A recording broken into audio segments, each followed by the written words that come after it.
les partis de droite, y compris celui de M. Macron, ne prennent même plus la peine de chiffrer. C'est complètement macroniste, c'est complètement néolibéral. Moi, j'ai toujours dit que le programme du RN, c'est un programme néolibéral avec des bouts de social.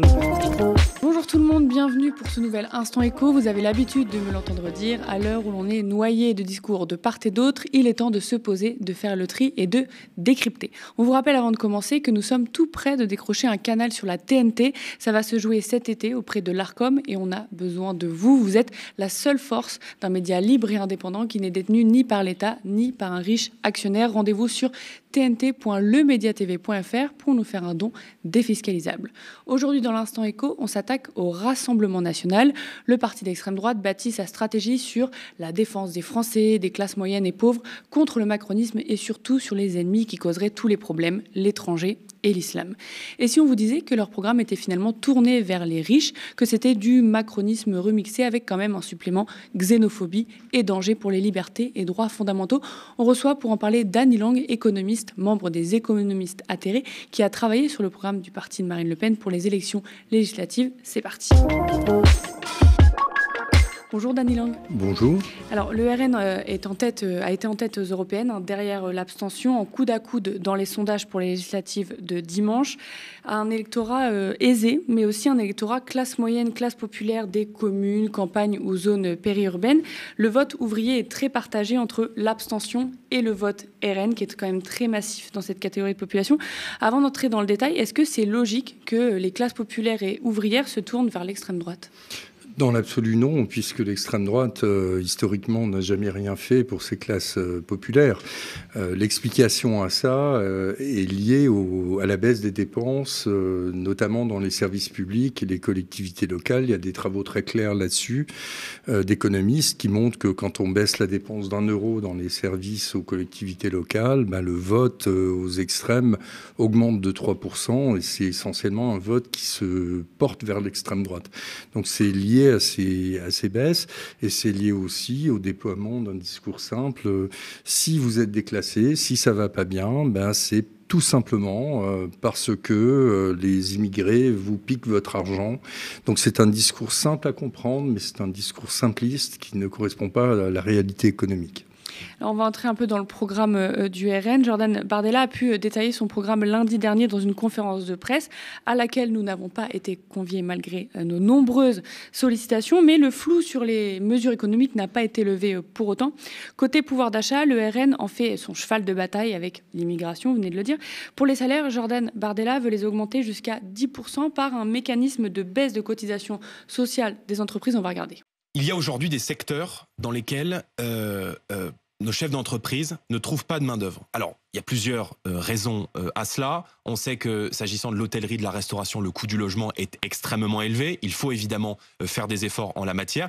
Il y a aussi des emplois qui ne sont pas suffisamment rémunérés, et j'aurais aussi à cœur de permettre l'augmentation des salaires dans notre pays, parce que tout augmente aujourd'hui, sauf les salaires. Donc moi, je veux permettre, comme Premier ministre demain, aux entreprises françaises d'augmenter les salaires de leur entreprise jusqu'à 10%, avec la contrepartie que ces 10% soient exonérés de charges. C'est un deal gagnant-gagnant que je passe avec les entreprises. Jordan Bardella, il parle dans son programme, avec tout le RN, donc d'une revalorisation des revenus du travail par une incitation des entreprises, donc mot qu'on a déjà entendu, le mot incitation. Est-ce que c'est la bonne solution avancée là ? Alors ça fait un certain nombre d'années, ça fait même 4 décennies qu'on joue exclusivement sur les incitations.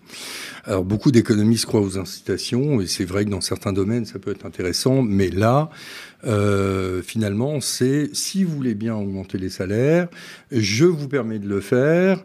Mais vous serez exonéré de cotisations sociales. Bon, ça veut dire clairement qu'on augmente le salaire direct si on le veut bien, et si on peut aussi, tout en ne payant pas le salaire indirect, parce qu'il ne faut pas oublier que ce qu'il appelle les charges, comme si les salariés étaient des immeubles, alors que c'est des humains, ce qu'il appelle les charges, c'est des cotisations sociales, c'est ce qui vous permet de bénéficier l'assurance maladie quand vous êtes malade ou ce qui vous permet de bénéficier de la retraite. Donc, c'est pas une vraie solution. Déjà, ça n'est pas obligatoire. Et puis, c'est pas ça qui va résoudre les problèmes dans l'hôtellerie et la restauration. Le problème majeur étant, dans ces secteurs, que les salaires sont trop bas et que les employeurs ne sont pas disposés à les augmenter. Il vaudrait mieux augmenter le SMIC hôtelier. En plus, là, il ne fait pas la différence entre TPE, PME et grandes entreprises. Donc, ça peut devenir des cadeaux aux grandes entreprises, finalement. Oui, non, mais tout à fait. Il ne fait aucune différence. Et c'est toute la philosophie du RN.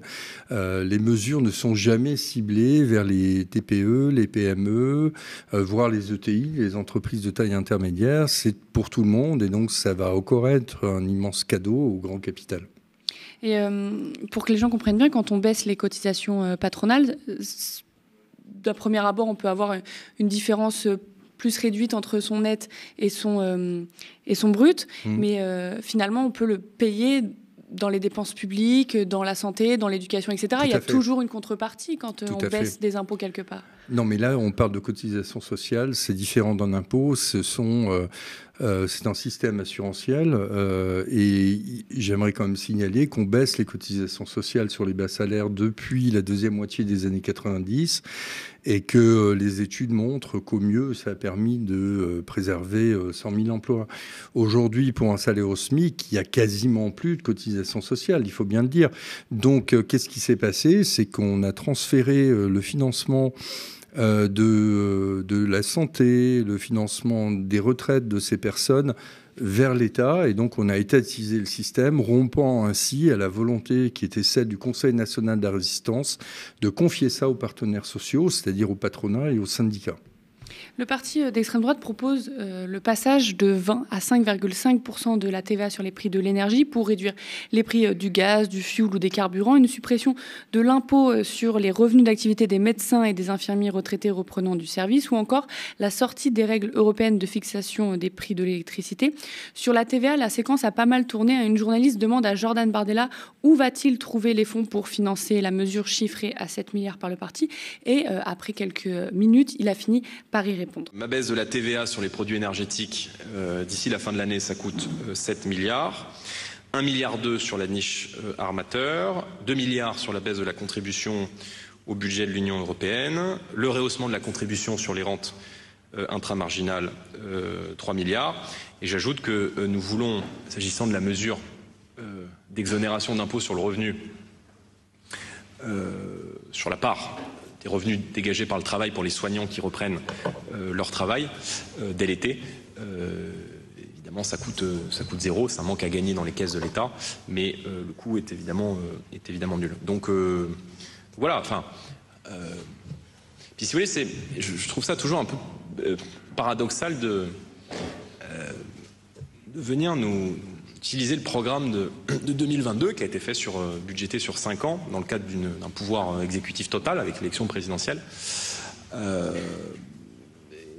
venir chercher comme ça. Bon, c'est pas de problème, mais on ne le fait pas avec les autres. C'est-à-dire que jamais on va chercher dans le programme de M. Macron il y a 2 ans en disant à Gabriel Attal, il y a 2 ans vous proposiez ça, comment vous le financez aujourd'hui? Bon.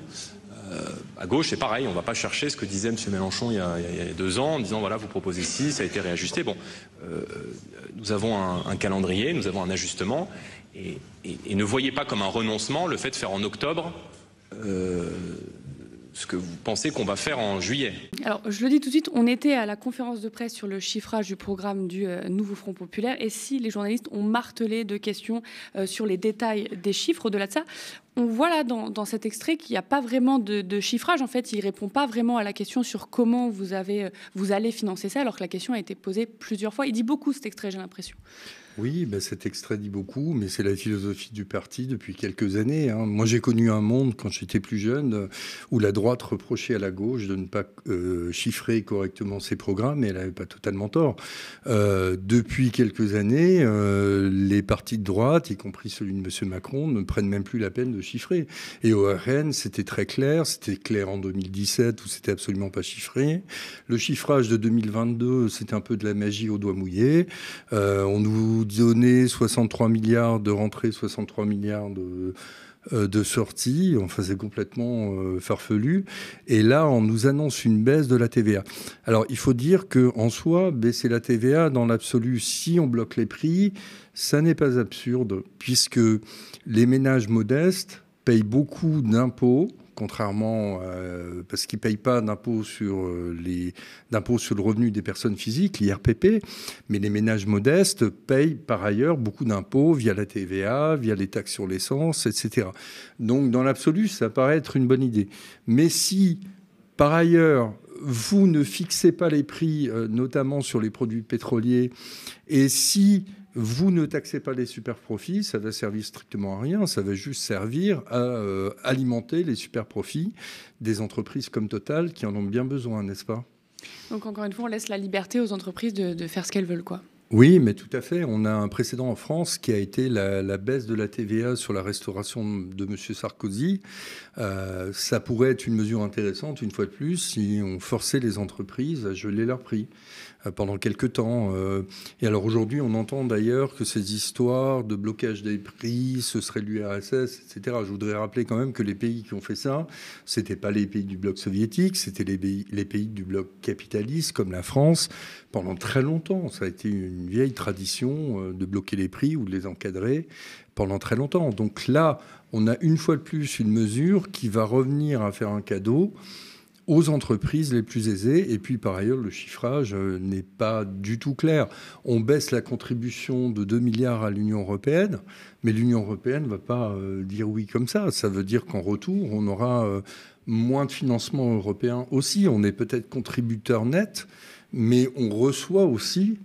Donc, si on donne moins, on recevra moins de la part de l'Union européenne. C'est logique. Puis par ailleurs, quand M. Bardella annonce qu'il va sortir du marché européen de l'électricité, bon courage, parce qu'il y a des traités, il y a des contraintes juridiques. C'est vrai que le marché européen de l'électricité pousse à la surfacturation. Et dans l'absolu, si on pouvait avoir une facturation basée sur le coût de revient national, ce serait beaucoup plus faible. Et il a raison de dire que ce serait 30% de moins, mais on ne sort pas comme ça du marché européen de l'électricité. Et par ailleurs, même si on sortait du marché européen de l'électricité, comme par ailleurs le RN veut mettre fin aux éoliennes, etc., on aurait des problèmes d'alimentation électrique dans notre pays en renonçant aux sources d'énergie alternatives. Sur toujours côté économie, Bardella veut de la simplification. On va écouter. En ce temps, les réformes, nous attachons également, mesdames, messieurs, à redresser l'économie française, à la simplifier et à la moderniser. J'entends mettre le travail au cœur de notre ambition économique, valoriser aussi bien la récompense des salariés que la liberté des entrepreneurs, fondamentale à toute prospérité économique dans le siècle qui vient. La France accuse aujourd'hui un déficit commercial qui se creuse d'année en année, souffre d'une désindustrialisation chronique, notamment par rapport à nos voisins italiens ou allemands, et la productivité du travail diminue depuis 2019, fait sans précédent dans l'histoire du pays. Nous devons refaire de la France un pays de producteurs, et je le dis, déverrouiller toutes les contraintes qui pèsent sur la croissance. Pour faire face à cette situation, nous lancerons dès l'automne des états généraux de la simplification en concertation avec les acteurs économiques qui permettront de mettre à plat un certain nombre d'entraves à la croissance, de normes abusives qui pèsent sur notre compétitivité, à commencer par la surtransposition absurde directives émanant de Bruxelles. Alors, la simplification, la réduction des normes, des charges, est-ce que ça, c'est pas une petite musique macroniste quand même qu'on entend dans le C'est complètement macroniste, c'est complètement néolibéral. Moi, j'ai toujours dit que le programme du RN, c'était un programme néolibéral avec des bouts de social. En 2017, il y avait plus de petits bouts de social, mais c'était complètement contradictoire. En 2022, c'était encore plus nettement néolibéral et plus clairement xénophobe. Et puis là, on entend un discours qui pourrait être celui d'Éric Ciotti ou celui de n'importe quel néolibéral européen. Il faut lever les contraintes qui pèsent sur la croissance. Alors certes, la simplification administrative est sans doute... simplifier l'administration, la paperasse, c'est sans doute utile, mais enfin, c'est aussi un des produits du néolibéralisme. Le néolibéralisme, contrairement au libéralisme, ça vient avec de couches de paperasse, etc. Moi, je crains surtout que le RN veuille s'attaquer aux normes sociales, aux normes écologiques. C'est le non-dit de ce discours. Et ça me paraît quand même assez clair quand on lit l'esprit de leur programme, et notamment le démantèlement des éoliennes. Donc les normes que le RN a dans le viseur, c'est ça. C'est pas la paperasse inutile et qu'on retrouve à peu près à tous les niveaux et qui sont liées à des contraintes administratives. C'est les normes sociales, les normes écologiques. Il y a un juriste qui avait fait un code du travail simplifié qui est beaucoup plus fin, qui s'appelle Monsieur Dockès, et c'était un code beaucoup plus protecteur. Donc il a montré qu'on peut améliorer les conditions des salariés avec un code du travail réduit, parce que ce qui prend de la place, c'est les exceptions néolibérales. Donc je crains, en entendant ce discours, qui est le discours classique des libéraux, qu'on entend depuis les années 80, qui a été celui de Ronald Reagan, dont Jean-Marie Le Pen disait beaucoup s'inspirer. Je crains que ce que M. Bardella ait à l'esprit, c'est surtout les normes sociales et environnementales, et pas la bureaucratie néolibérale. Bardella propose aussi des sortes de chèques formation, des aides ciblées ou encore la chasse aux niches fiscales ou à la fraude sociale. Est-ce que vous trouvez que ça peut être des mesures efficaces ou non ? Alors la fraude sociale, dans la dernière version du programme, celle qui est sortie ce jeudi, parce qu'elle est différente des points qu'on avait mercredi, et qui est encore différent des points qu'on avait mardi, parce que ça change tous les jours. C'est comme une sorte de grande foire aux propositions. Donc la fraude sociale, d'après eux, représenterait 25 milliards. Mais c'est énorme. Quand on regarde tous les travaux d'économistes à peu près sérieux, au mieux, on arrive, en étant très généreux, à 1,5 milliard. Évidemment, la moyenne des estimations, c'est quand même un peu moins d'1 milliard. Évidemment, la fraude sociale est un problème parce que ça nuit à la légitimité des aides sociales, etc. Mais enfin, c'est pas avec ça qu'on va financer quoi que ce soit. Donc, c'est pas en luttant contre la fraude sociale qu'on va financer le programme de M. Bardella ou quelques programmes que ce soit. Par ailleurs, un coup, ils nous parlent de la fraude fiscale, un coup, ils n'en parlent plus. Il faut rappeler que la fraude fiscale représente 60 à 100 milliards d'euros selon les estimations. C'est beaucoup plus. Il y a eu des efforts, il faut bien le reconnaître, qui ont été faits là-dessus, notamment par M. Michel Sapin, puis par les gouvernements Macron pour lutter un peu mieux contre la fraude fiscale, mais on est loin du compte. Si vraiment on veut dégager des milliards, il va falloir lutter sérieusement contre la fraude fiscale, mais j'ai pas l'impression, enfin, ils ne proposent rien de précis là-dessus. C'est surtout la fraude sociale qui est dans le collimateur. C'est pas avec ça qu'on finance un programme, et puis c'est surtout pour ne pas montrer les riches et pointer les pauvres du doigt, comme d'habitude. Oui, c'est un peu la stratégie du RN, ne pas pointer certaines choses pour pointer Voilà. l'immigration, ne pas pointer, et c'est ce que fait Emmanuel Macron aussi, de pointer ce qui se passe en bas pour éviter de regarder ce qu'il y a en haut et de détourner un peu le regard. C'est une vieille rengaine qu'on connaît beaucoup. Tout à fait, et c'est une rengaine qui trouve un écho dans un contexte de désindustrialisation, où il y a la peur du déclassement. Ça a été montré aussi par des travaux économiques, notamment ceux de David Autor du MIT. La peur du déclassement fait basculer les cols bleus d'un vote de gauche vers le vote extrême droite. On a peur du déclassement, on est un ouvrier blanc, on vous dit que plutôt que d'améliorer vos conditions de vie, on va les maintenir en enlevant ceux dont bénéficient les pauvres, les immigrés, etc., avec toujours ce fantasme voulant que les immigrés coûtent cher, alors que là, c'est rare qu'il y ait des consensus en économie, mais tous les travaux économiques sérieux là-dessus, unanimement, montrent que les immigrés rapportent plus à la sécurité sociale et à l'État que ce qui lui coûte.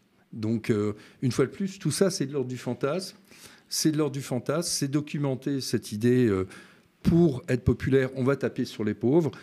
Donc on va taper sur les Noirs, les Arabes, etc., avec l'illusion que ça va permettre de dégager des revenus pour les ouvriers blancs. Or, c'est complètement faux.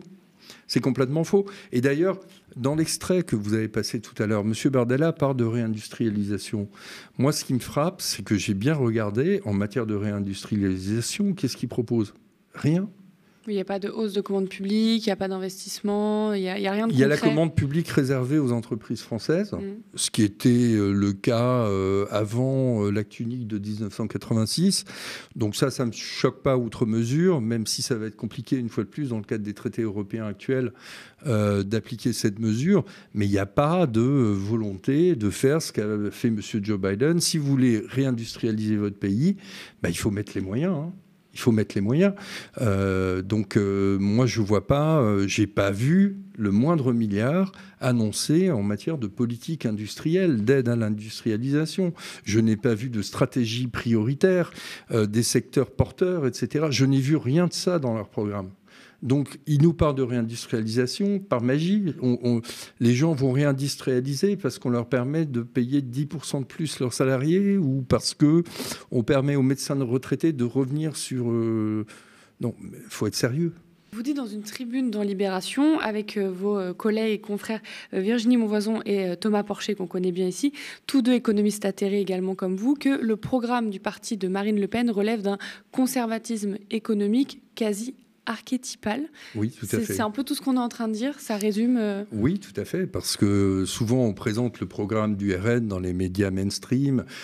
J'ai même entendu qu'il serait marxiste, qui fait beaucoup rire, parce que d'ailleurs dans cette campagne, il n'y a aucun programme marxiste. Il y a le programme du Nouveau Front Populaire qui est juste keynésien.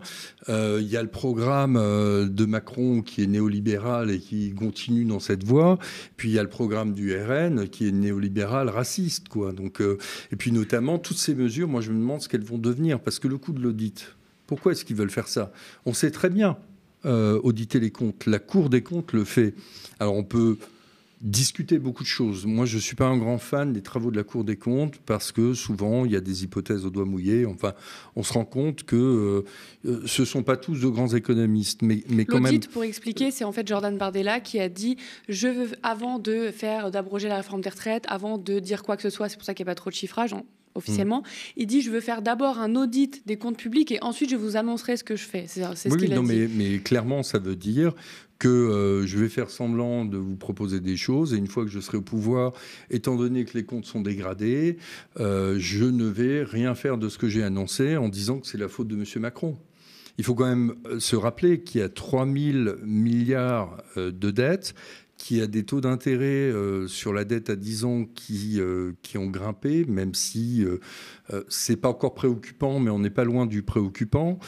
Donc, si on veut financer de nouvelles dépenses, il va falloir collecter de nouveaux impôts, ce que M. Bardella se refuse de faire. Donc, c'est pas avec les 3 milliards de privatisation voulue de l'audiovisuel public qu'il a annoncé ou avec les milliards magiques de la lutte contre la fraude qu'on va financer son programme.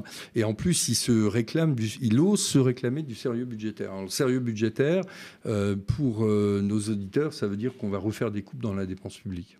Justement, vous disiez qu'il ne proposait aucun impôt. C'est vrai que ça, c'est une question qui est un peu brûlante sur les plateaux télé. C'est le nouveau Front populaire, vous voulez imposer à des taux extrêmement hauts, etc. Je pense à cette semaine, on a pu, avec mon camarade Andrei Manivit, assister à la conférence de Gabriel Zucman qui rappelait que les 0,001% des plus riches, en fait, payaient beaucoup moins d'impôts en proportion que le reste de la population. Et ça, je me permets de le marteler parce qu'en fait, on ne se rend pas compte qu'en fait, on ne demande pas un effort aux riches, mais Gabriel Zucman demandait juste un équilibre en fait, et pas forcément un effort supplémentaire que les autres aux extrêmes plus riches. Ça concerne presque personne. Pareil, quand on dit imposer les riches, ça ne veut pas dire imposer ceux qui gagnent 2 000 € par mois. Mais c'est pas des riches, 2 000 €, c'est le revenu médian. En France, voilà. Vous êtes au milieu. Le programme du Nouveau Front populaire, effectivement, insiste sur ça, parce que les revenus des 1% et des 0,1% ont explosé ces dernières années, et aussi parce que le problème majeur en matière d'inégalité, indépendamment du revenu qui se calcule sur une année, c'est ce qui s'est accumulé, c'est-à-dire les stocks, le patrimoine. Les 10% les plus riches dans ce pays possèdent 46% du patrimoine. Donc, et puis ça se transmet. Et d'ailleurs, M. Bardella veut aggraver la chose parce qu'il a annoncé qu'il veut enlever des impôts sur les successions. Or, il faut rappeler que les pauvres et les classes moyennes n'en payent même plus aujourd'hui. Donc, ça veut dire clairement qu'il va enlever des impôts sur les riches quand ils transmettent leurs biens. Donc ça veut dire qu'encore plus sous son règne, il vaut mieux hérité que mérité. Donc, où est le mérite? Où sont les incitations?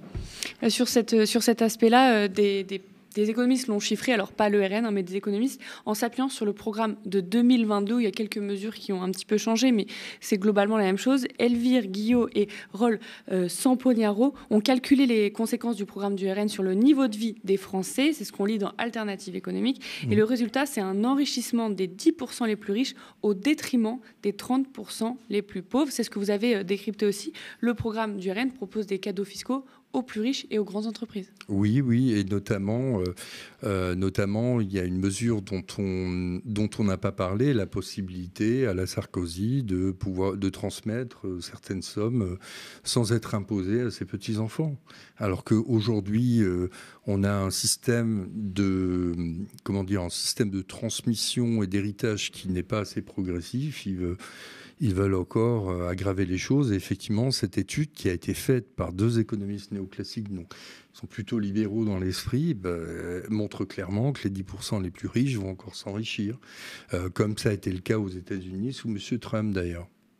Mardi soir, cette semaine, avait lieu un premier débat entre les 3 blocs, Gabriel Attal pour le parti présidentiel, Jordan Bardella pour le Rassemblement national et Manuel Bompard pour le nouveau Front populaire.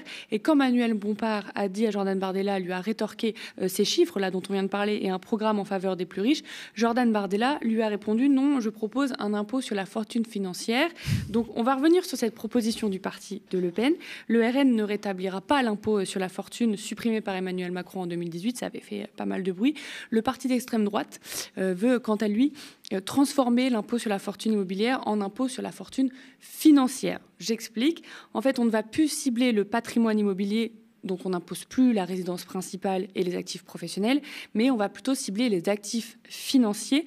Comment vous analysez cette mesure proposée là par le Rassemblement national ? Une fois de plus, ça manque de précision. Parce que quand on veut analyser et mesurer les effets d'une politique, il faut connaître précisément le périmètre pour un impôt, ce qu'on appelle l'assiette, ce sur quoi ça va porter. Or, justement, ils ne le disent pas. Et très franchement, ça me paraît aussi dans la logique de ce qui s'est fait ces dernières années. L'ISF, ce n'était pas un impôt qui rapportait un rendement incroyable.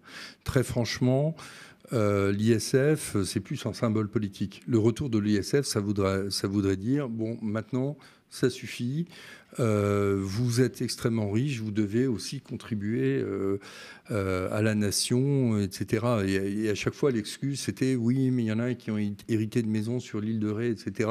Il y a des moyens d'éviter ce genre de choses. Bon, l'ISF a été supprimé, il a été remplacé par un impôt sur la fortune immobilière, dont le barème est ridicule, hein. Il faut regarder le barème de l'impôt sur la fortune immobilière. Et le rendement n'est pas extrêmement élevé. Il me semble que c'est de l'ordre de 1,3 milliard par an. Et le RN, une fois de plus, il propose un impôt dont on ne connaît pas le périmètre et donc on ne peut pas chiffrer. Donc une fois de plus, c'est soit de la pensée magique. Je me demande où sont ces économistes, où sont les grands dirigeants et les grands fonctionnaires qui disent avoir derrière lui, puisqu'il n'y a aucun chiffrage. Il n'y a aucun chiffrage. Donc moi, je veux bien qu'on... déjà, c'est injuste parce que finalement, ça veut dire que ceux qui ont de très forts patrimoines ne seront même plus imposés au taux ridicule actuel. Je conseille à nos spectateurs de regarder le barème de l'IFI quand même. Hein. Franchement, c'est une plaisanterie. Donc, abolir ça pour un impôt dont on ne connaît pas le périmètre, donc on ne connaît pas les montants, et qui est très probablement dont on va nous dire après les élections, finalement, moi j'ai promis de ne pas augmenter les impôts, je ne vais pas le faire, je ne vois pas l'intérêt. Sur les retraites maintenant, parce que ça aussi, ça a été un épisode. Il y a eu plusieurs cafouillages. Jordan Bardella, saga, une série. On peut dire ça. Jordan Bardella avait d'abord dit vouloir abroger la réforme des retraites, pendant que c'était hyper impopulaire, pendant les manifestations, etc. Puis là, que ça commence à devenir peut-être réel, l'arrivée de Jordan Bardella au pouvoir, il dit on verra. Il dit après un audit sur les comptes publics, on vient d'en parler. Puis Éric Ciotti a rejoint le mouvement, donc le dispositif carrière longue qui lui est chère est dans le programme. Si on a commencé à travailler à 20 ans, on pourra partir à 60 avec 40 annuités. Puis dans le débat sur TF1 cette semaine, Jordan Bardella, accompagné du journaliste Gilles Boulot, s'est pris un peu les pieds dans le tapis concernant les retraites. Si on commence à travailler à 24 ans, on partira à 66 ans avec 42 annuités. Là, Gilles Boulot a dit « Ah, mais ça veut dire que c'est plus grave que... c'est plus que la réforme d'Emmanuel Macron. » En fait, non, parce qu'Emmanuel Macron, c'est 43 annuités. Il y a eu une différence entre l'âge de départ sans décote et l'âge de départ légal. Bref, finalement, ils soutiennent un âge légal à 62 ans avec 42 annuités pour partir sans décote, mais pas tout de suite, on verra. Qu'est-ce que cette séquence veut dire là du programme du parti ? Déjà, il faut souligner qu'il ne serait que justice que les gens qui ont cotisé, qui ont commencé à travailler tôt, qui sont souvent des ouvriers, des gens qui font des travaux manuels, partent plus tôt. Ça, c'est vrai, il faut le reconnaître. Ça me paraît assez unanime. Et puis, tous le proposent maintenant. C'est les gens qui ont l'espérance de vie la plus faible. Et aussi, c'est les gens qui ont l'espérance de vie en bonne santé la plus faible. Voilà. Donc, ce que veut dire cette séquence, c'est qu'une fois de plus, Éric Ciotti était pour la retraite à 65 ans. Il était question en 2017 de revenir à 60 ans. Ensuite, en 2022, de revenir à 62 ans, sauf pour les gens qui ont cumulé 40 annuités. Et maintenant, on ne sait plus.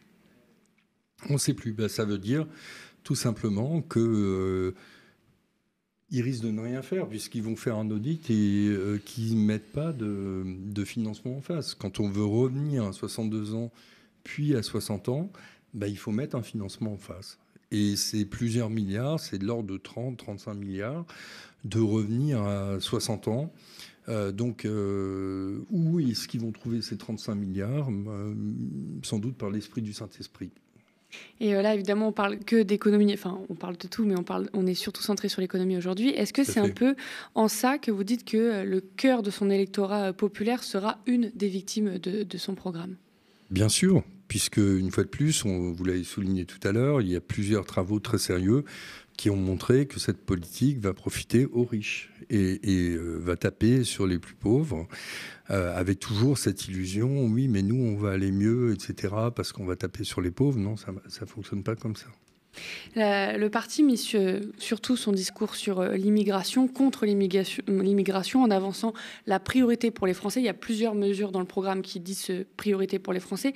Et ça fait penser donc à la France aux Français, qui est l'ancien discours, même un petit peu... Oui, rien n'a changé. C'est juste la colonne repeint. vertébrale. Voilà. Il faut rappeler que contrairement au parti de Mme Meloni, qui reste un parti fasciste, et qui a fait son aggiornamento par rapport à son passé, le RN n'a jamais fait ça. Donc il est dans la droite ligne de ce qu'a toujours recommandé et voulu Jean-Marie Le Pen. On s'en prend aux immigrés, on donne la priorité aux Français. Alors la question, ça va être quoi ? C'est les gens qui sont de nationalité française, ou est-ce qu'il va falloir prouver, comme autrefois, dans les années 40, il va falloir prouver qu'on est d'origine française depuis 4 générations, ou 3 générations, ou 2 générations, ou à moitié français. Enfin, ça va être extrêmement compliqué. Et puis, par ailleurs, là, on va se heurter à des juridictions. C'est contraire à la Constitution et c'est contraire au traité européen qu'a signé la France. Un candidat RN disait d'ailleurs que le Conseil constitutionnel, peut-être qu'il fallait l'enlever, qu'on pouvait très bien fonctionner sans Conseil constitutionnel. Donc, on voit un petit peu les dangers qui c'est très dangereux. Alors, moi, je ne suis pas juriste, mais je discute souvent avec des juristes. C'est une inversion de la hiérarchie des normes qui est extrêmement dangereuse. Justement, le Conseil constitutionnel est là pour faire respecter la Constitution, qui est le cadre du vivre ensemble. Donc, s'assurer que les lois qui sont votées par l'Assemblée nationale respectent la Constitution, et c'est extrêmement sain. Et c'est cette idée que, donc, comme je disais, en luttant contre l'immigration, la France ferait des économies, toujours dans cette idée que l'immigration coûte cher pour la France et pour les Français. Vous venez d'expliquer, et ça a été expliqué en long et en large à travers que c'était faux. Oui, c'est complètement faux. Toutes les études montrent que les immigrés rapportent plus à la sécurité sociale que ce qui lui coûte. Alors, je comprends qu'un pays puisse vouloir réguler ses flux migratoires. Enfin, on le fait depuis longtemps. On a bien vu d'ailleurs que les gens qui viennent au pouvoir en disant on va s'en prendre aux immigrés, on va fermer l'immigration et mettre des murs autour de nous, ça ne fonctionne pas. De toute façon, même idée pour la suppression de l'aide médicale d'État. Alors ça, c'est une idée non seulement qui ne va pas faire d'économie, mais qui va nous coûter très cher. Et là, la communauté médicale est très claire, et elle est unanime, elle nous dit clairement, un microbe, ça ne sait pas faire la différence entre un immigré et un Français de souche. Donc, je ne sais pas comment ils vont faire pour arrêter les épidémies par la pensée magique et les matraques. Enfin, on n'a jamais arrêté un microbe ou un virus avec une matraque. Donc, c'est stupide. Je comprends la frustration de certaines personnes qui ont beaucoup de difficultés à ne pas accéder à la santé, à se payer des soins, et qui renoncent aux soins et qui se disent « mais voilà, ces gens qui arrivent sur le territoire ont droit à l'aide médicale d'État », plutôt que d'enlever l'aide médicale d'État aux personnes immigrées et de risquer des épidémies et de se comporter de manière inhumaine, il vaudrait peut-être mieux faire en sorte que les personnes qui n'ont pas accès aux soins aient enfin accès aux soins. Et ça aussi, ça demande des moyens. Et donc, ça demande d'accepter de nouvelles recettes fiscales. Puis on voit un discours glissant aussi. On dit c'est les étrangers, puis les binationaux, voire juste les personnes pas blanches, en fait, que c'est toutes ces lots de personnes qui viendraient porter des problèmes pour les Français, etc. Jordan Bardella disait la première mesure que je ferai adopter, c'est la suppression du droit du sol. Donc là, on voit vraiment comment se glissent ses priorités, se dessinent ses priorités. Oui, alors que le droit du sol en France existe depuis 1500 et quelques.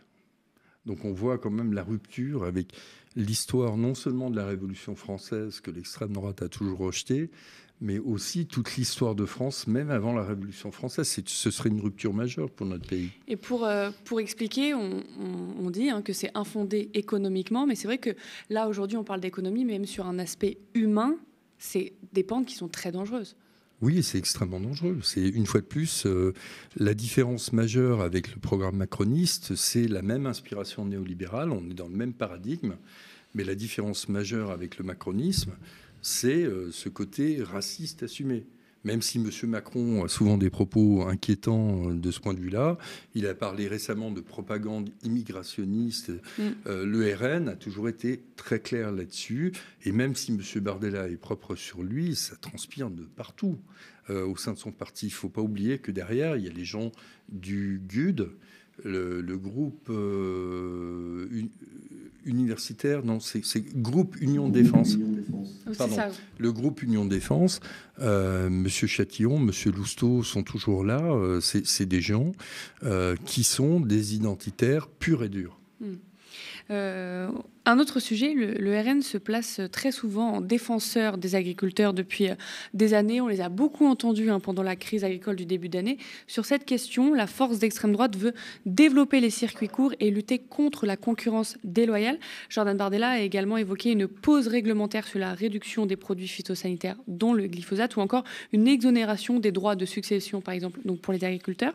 Est-ce que le parti d'extrême droite est vraiment celui des agriculteurs? Question un peu rhétorique, mais... Oui, non, mais tout à fait. Si c'était vraiment le parti des agriculteurs, ils auraient voté les propositions de remettre des prix planchers.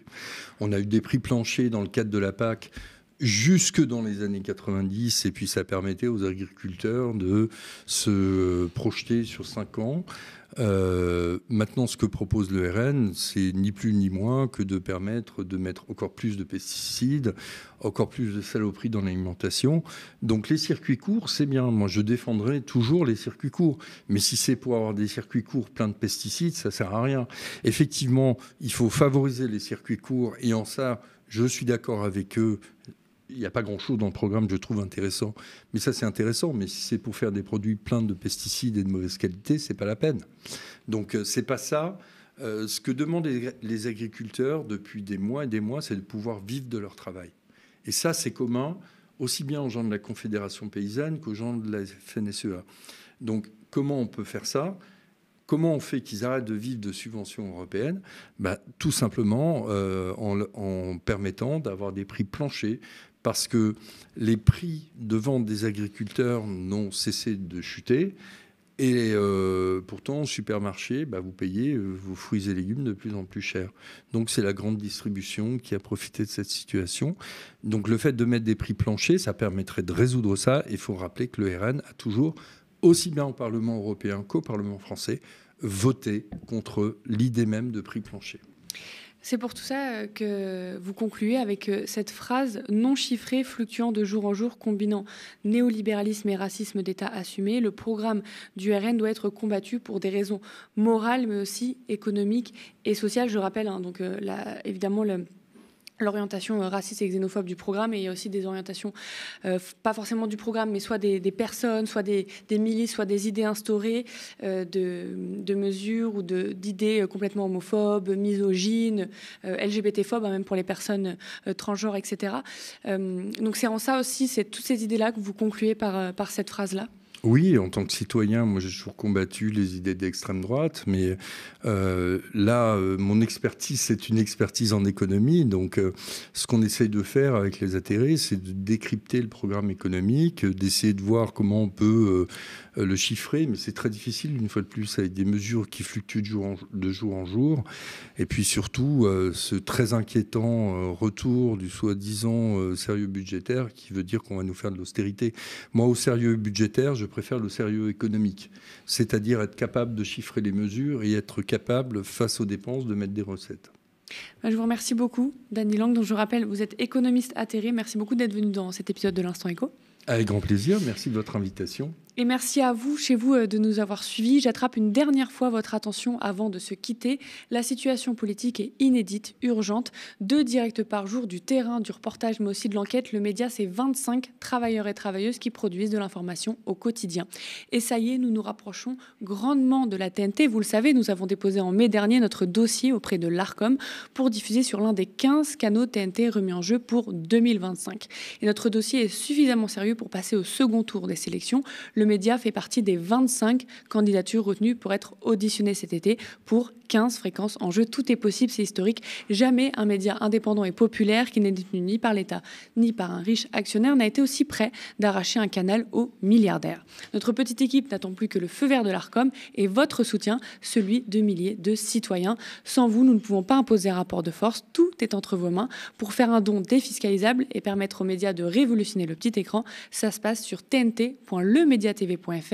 Donnez-nous les moyens de créer ensemble la télé libre et engagée du futur, la télé de ceux qui ne la regardent plus. Spectateurs, abonnés, donatrices et sociaux, je vous dis à très vite.